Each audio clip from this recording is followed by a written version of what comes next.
জিরে গুঁড়ো, লঙ্কা গুঁড়ো, ধনিয়া গুঁড়ো, হলুদ গুঁড়ো, নুন, আদা, রসুন, পেঁয়াজ আর কাঁচা লঙ্কা সব বেটে রেখেছি। এবার এর মধ্যে লোটে মাছগুলো দিয়ে দেবো সব, আর একটু তেল দিয়ে ভালো করে মাখিয়ে নেবো।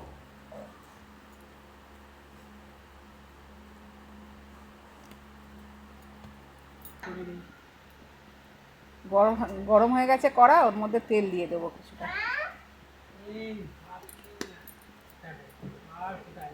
এর মধ্যে এবার পেঁয়াজগুলো দিয়ে দেবো। একটু পেঁয়াজটা লাল লাল করে ভেজে নিই। এর মধ্যে কাটা টমেটো দেবো। টমেটোটা দিয়েছি, এবারে সেই মাখানো রয়েছে লোটে মাছটা, ওইটা পুরোটা দিয়ে দেবো। দিয়ে একটু ভালো করে নেড়ে নেবো, আর বাটি ধোয়া জলটা দিয়ে ঢাকা দিয়ে দেবো। জল দিয়ে একটু ভালো করে নেড়ে নিয়েছি, নিয়ে এবার একটা থালা চাপা দিয়ে আর আঁচটা আস্তে করে দেবো, আস্তে আস্তে ফুটবে।